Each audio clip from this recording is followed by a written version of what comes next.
Assalamu alaikum. I hope you're all well. Today we're going to focus on learning a skill that is a must have for every spiritual seeker. In this path, brothers and sisters, the path of Tazkiyah, the Sufi path, the spiritual path, we need to develop certain skills in order to bridge the teachings that are of a heavenly nature and put them into practice into our daily life. Just imagine for a moment how a home, let's say we're building a home, right? But that home is not going to get built just by reading books on how to build a home, or it's not going to be built just by us praying that it gets built. If nobody puts the work, it's not going to get built, right? And this same thing happened with us. When we think about building a home, we know that it needs a foundation and it needs work such as layering the bricks. Okay, so the skill I'm about to tell you, please consider it like a foundation. This is before we start layering bricks, before we start learning more and more and more about this path. I want you to please consider how this skill is your foundation. And this is something you need to practice every day if you're serious about the path of Tazkiyah, if you're serious about the Sufi path. And this is with the goal of us being able to have a foundation that is solid. So, inshallah, we can build a home within ourselves that reflects peace and tranquility, which is again the goal.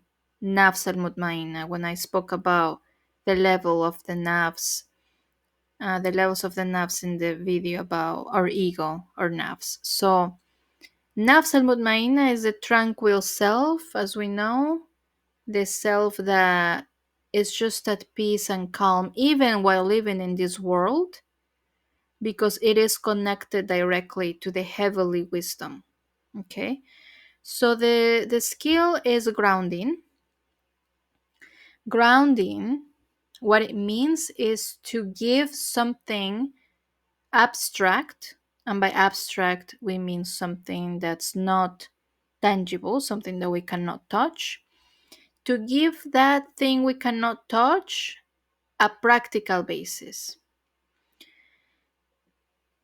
And grounding is absolutely possible, but unfortunately it's a skill that a lot of us are not taught at any point in our lives, whether that's when we're children or at school or anywhere. And that is why it's up to us to learn it. Now, there are millions of benefits to grounding, but of course, I cannot go over those million benefits. So I will just try to stick to the ones that are more common in our life. By grounding, we keep connected to our reality. And unfortunately, a lot of us may live in a reality we don't like. And that's why sometimes we use spirituality as a way to escape the reality that we're living that we do not like. The thing is that the aim of spirituality is not to give us escape, rather is to give us a transformation where we can transform that reality we do not like into a reality we like. And that is part of grounding. When we learn and practice grounding, we prevent ourselves from just floating around in ideas without application. It also prevents a spiritual bypassing. What does that mean? Again, it's when we use spirituality to escape rather than transform our reality. And this is when we hide, a lot of us may hide behind spirituality or behind spiritual practices instead of getting in touch with ourselves. A lot of us, what we are used to doing is to believe, and again, this is a mindset, and it's a mindset that needs to be questioned and examined. Let's say we have a reality we don't like, such as we live in an abusive home, we live in a home where we cannot feel at peace, there is chaos, etc., right?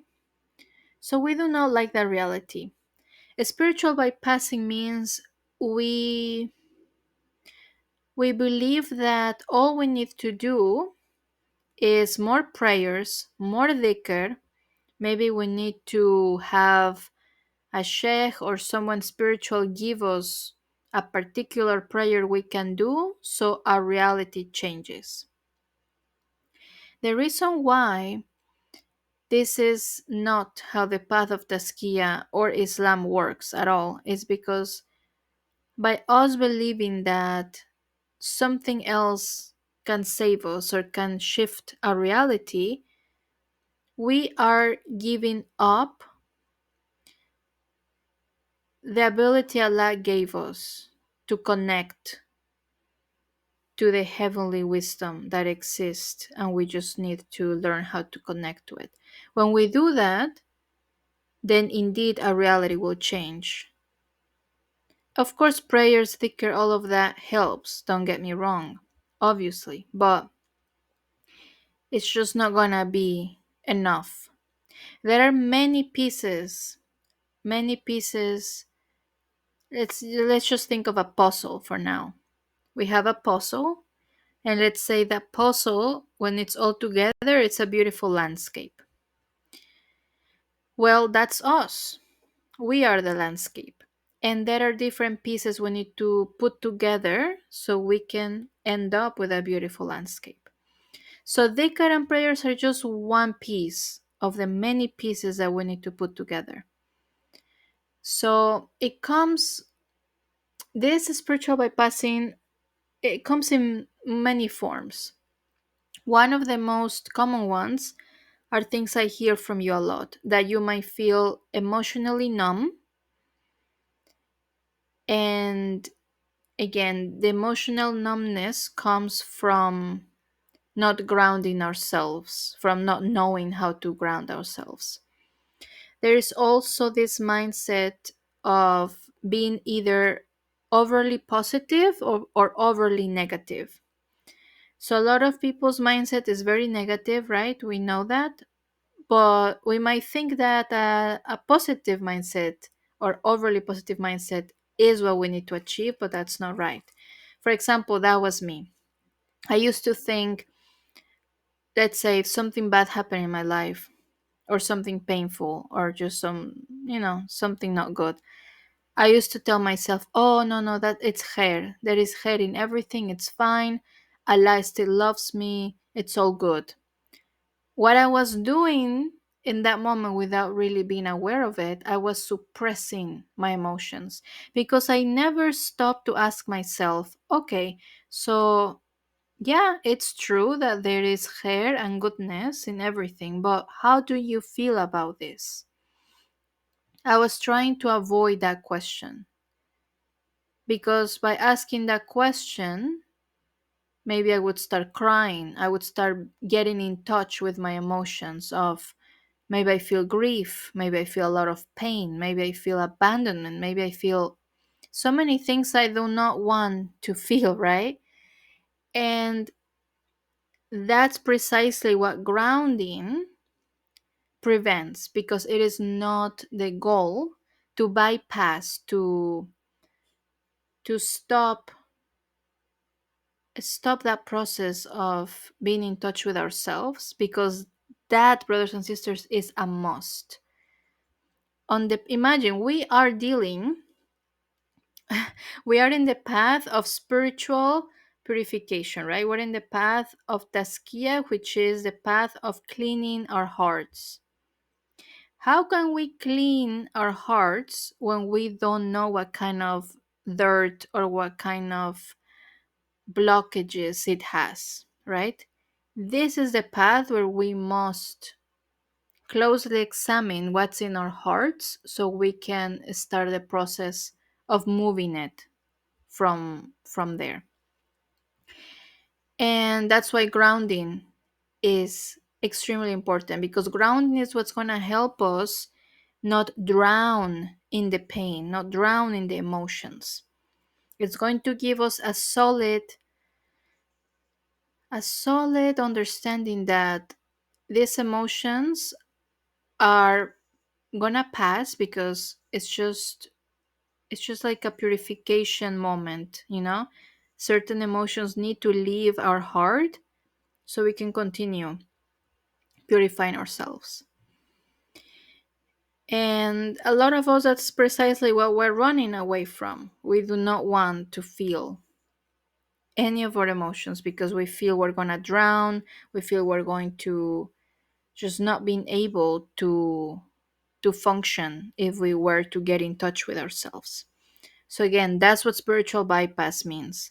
And grounding prevents that, because it is extremely important that we live this path as we're in touch with the reality of this world and the divine reality we are simultaneously trying to experience.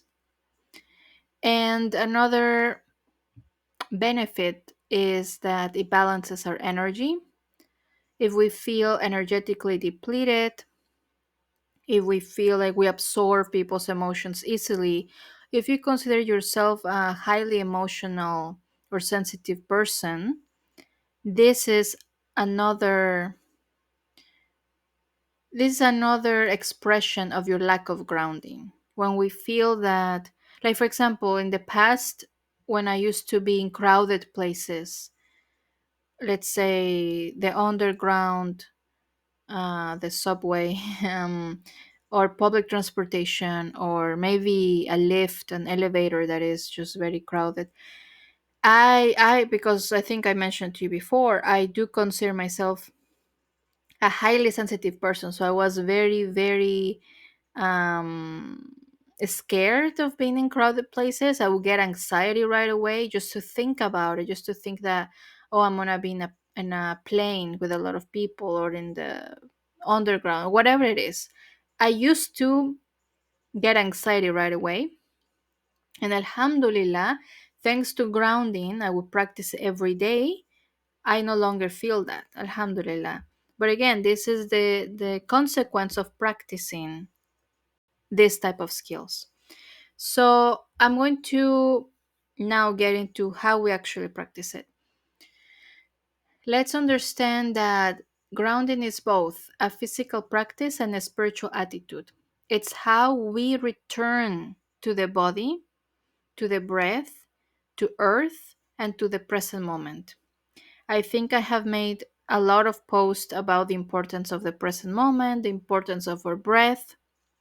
If you haven't checked them out, they are on my Instagram account, because all of Awliya, all of the friends of Allah, all of our guides, all of our teachers have spoken about this reality.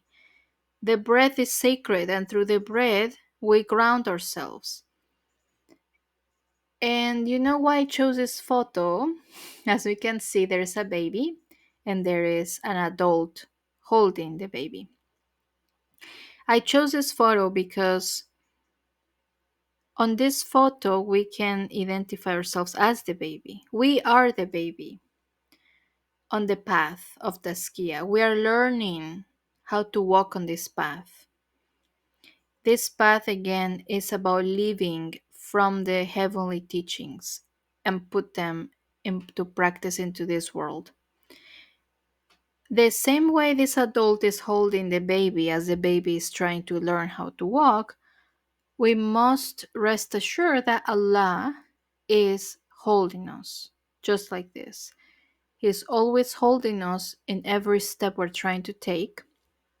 And just like there's nothing wrong if a baby falls and gets back up, and it's just practicing, right? Babies need to practice. That's what we're doing as well. If we think about how Allah created us and when we're babies and Allah teaches us how to walk, let's think for a moment how babies become grounded slowly, slowly. It doesn't happen overnight, right? We know that they don't learn how to walk just from one day to the other. There is a gradual integration of many systems we don't see. That's why I told you it's so beautiful the more we learn about the systems Allah placed in this world, because that way we can draw connections as to how things work. So when we start learning how to walk as babies, as I said, there is a gradual and slow integration of our body, our nervous system, and our consciousness. Babies initially don't know the difference between their self and the environment.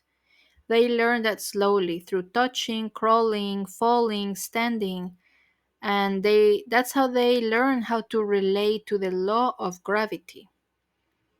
Gravity becomes their teacher, pulling them down so they learn how to rise. Grounding as a seeker means accepting the pull of reality. Again, every time we face a situation we don't like and we want to escape, it is only through grounding that we can change our reality.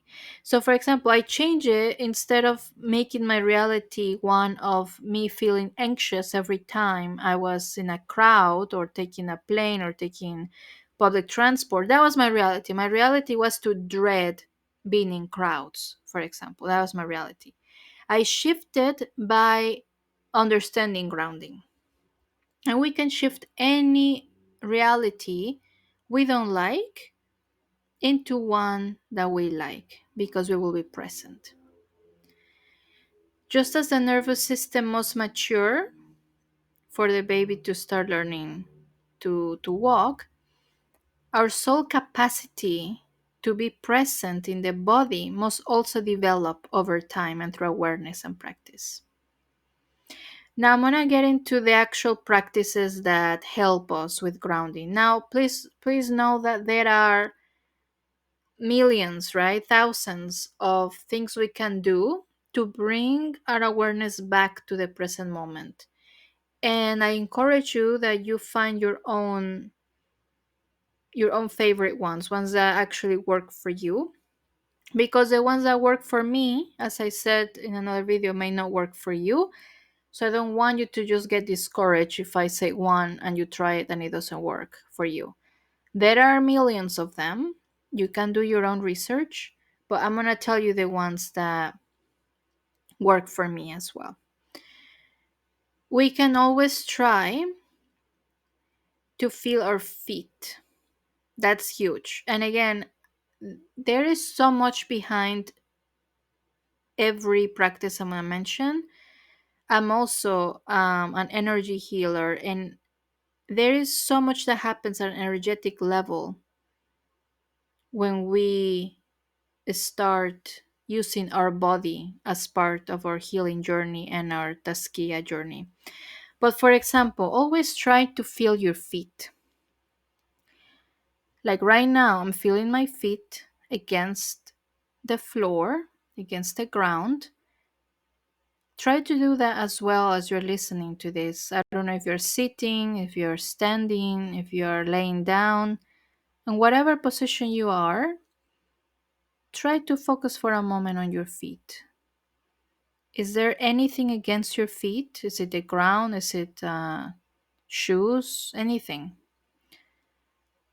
When you go back to your feet, you start gaining awareness of how you are standing in a grounded manner. So, practices like this, feeling your feet, you can also do a body scan where you can start at your feet. Then you start asking yourself, okay, what am I feeling at my ankles? What am I feeling on my knees? What am I feeling on my legs, on my stomach, on my shoulders? And a lot of you, the ones I see on one-to-one consultations, The more you have started to practice this, the more calm you have start feeling.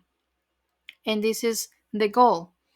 If you do any of this on a day-to-day basis, you will see the effects. But again, as everything, it is practice.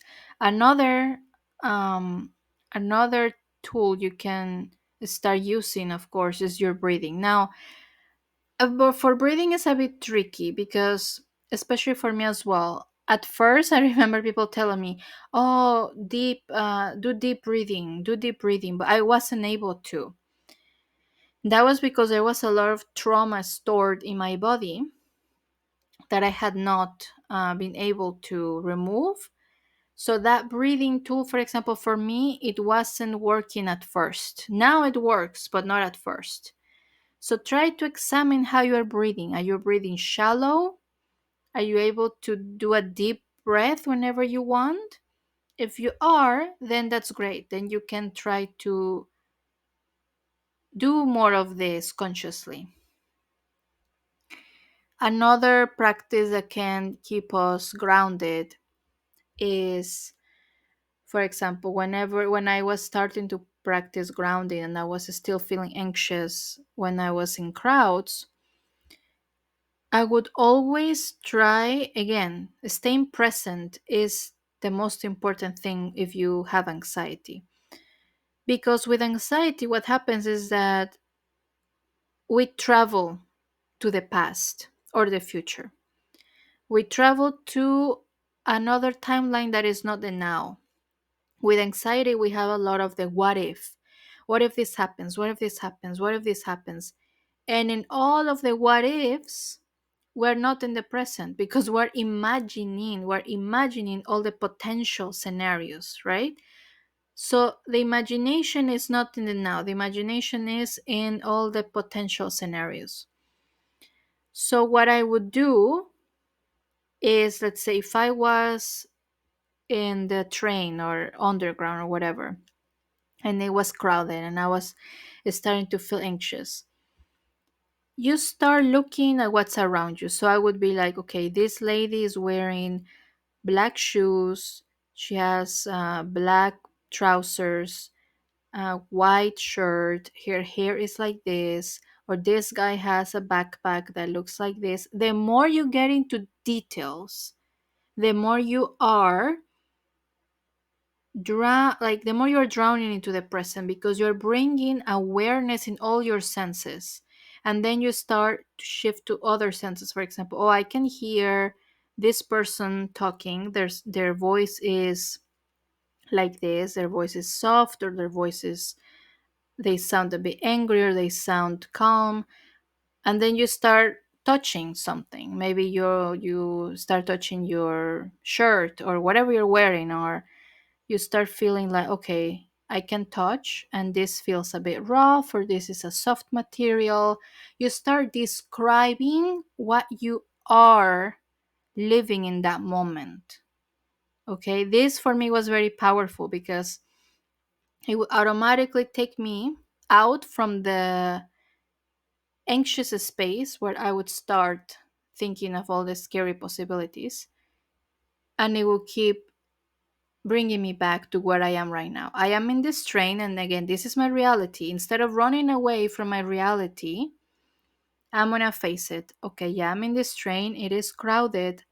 I do not like this, but I have a tool which is grounding that Allah created and can help me stay in balance.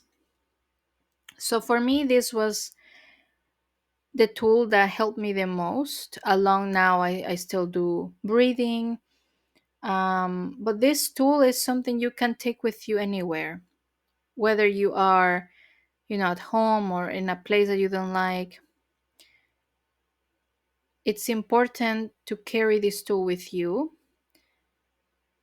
And again, you're free to search any other grounding techniques you might find works better for you. Another one is naming the moment.